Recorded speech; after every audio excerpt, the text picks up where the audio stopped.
Mr. Chair, we have Nicole Riley. Sure, Ms. Riley, welcome to the committee.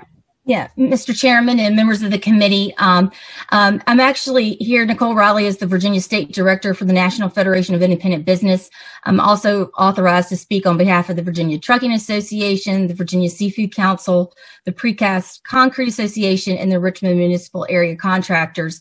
And my position here is on behalf of the largest small business organization. 92% of our members support bringing Virginia's tax policy in line with the federal tax code as it relates to both the income exclusion and the deductibility of business expenses for the Paycheck Protection Program. So if moving forward, my understanding is the tax conforming bill will not include deductibility, then we are in opposition of the bill at this time.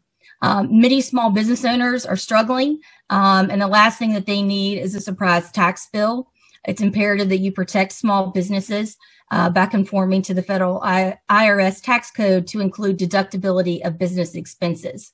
I know it's been mentioned here that this is maybe seen as a double dipping, and while we could see why some folks would consider that, what we really see this is providing tax relief to struggling small businesses. Keep in mind, when the PPP came out, it was not a lottery. It was not free money. To receive forgiveness, PPP loan recipients needed to spend 60% on employees' pay and keep those employees on the payroll. The remaining 40% was on specified business expenses like utilities and rent. This was not a cash giveaway. Small business owners did not line their pockets with this money. This loan ensured small businesses and their employees stayed afloat.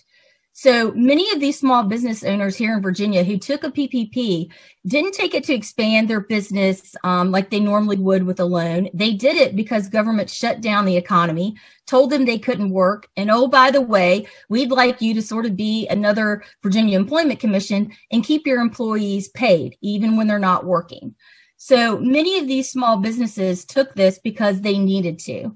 And the availability of deducting their business expenses will ensure that they do not have to pay more in state taxes. On the equity issue that's been brought up about how some were not able to get a PPP loan, or the Rebuild Virginia recipients are not going to be able to have this tax benefit. Certainly that's up to you, the General Assembly, to decide to maybe do that. But keep in mind that overall, our Virginia tax code is full of all kinds of tax provisions that favor one group of taxpayers over another. We're not, so, I mean, just keep in mind that, some of that can be, some industries get tax credits because of their type of industry, what the Commonwealth wants to incentivize. And look at our most recent example where, we gave one company to move their headquarters here $750 million. This is a tax policy that will benefit over 113,000 small business owners for about $500 million. So we certainly hope that the General Assembly will conform to both provisions of the PPP, which would include the deductibility. Thank you.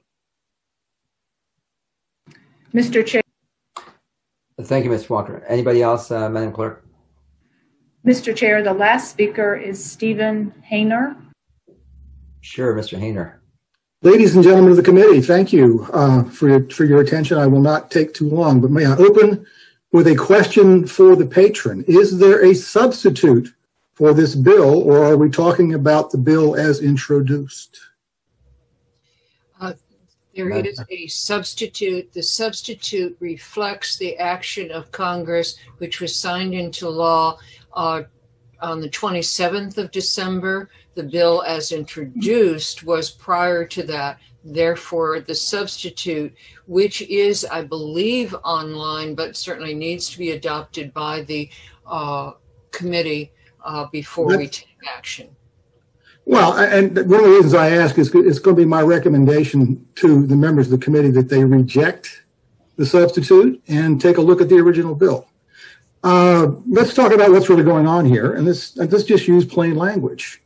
The United States Congress passed the PPP program. The United States Congress decided that it would not be a tax hit to the business. The business would be able to receive the money, spend it as directed, and then not owe any federal tax because basically the money was spent the way the federal government asked that it be spent. And Virginia is seeking to deconform because Virginia wants to tax the PPP loans. So Virginia is taxing all these PPP loans on 113,000 businesses. I really hesitate to disagree with the Secretary of Finance, who I have known for so long. I am not sure that the CARES Act was quite that clear that it was going to allow the loan to be tax-free, but then also strike the deductions. Because, of course, when you do that, you're basically not making the loan tax-free. You're making the loan taxable. So, my understanding is that there was a fair amount of confusion in the wake of the CARES Act as to what that would be. And one reason CAA acted as it did was to clarify that confusion and to make it clear what Congress intended to do. Now, again, if it's the General Assembly's decision that wishes to tax this money, then it has the authority to do that, certainly. As you know, I have long taken a position in favor of as much conformity as possible. I will testify in a moment in favor of Delegate McNamara's bill for rolling conformity. But if we're going to deconform, I would recommend that we not deconform on that. And I would agree with Nicole and I would agree with Ms. Walker from the CPAs that the best tax policy would be to do what Congress intended and to let these companies keep the money. Yes, some of them are big, fat, rich corporations that didn't need it. But let me tell you something. Uncle Sugar sent me $2,400 as an individual that I didn't need. And he's not taxing me on that money. And I went out and spent it on some things. And I went out and gave a lot more money to charity in 2020 than I did in 2019 because of the problem we were in. So I'm not sure the businesses didn't do the same. I'm not in a position to recommend that we disagree with what Congress intended here. So I would say, see if you can work with the original bill, make a reference in the original bill to the CAA so it's picked up, and deconform from those other provisions that Aubrey Lane wants to conform from, but do not deconform from that. Thank you very much. Thank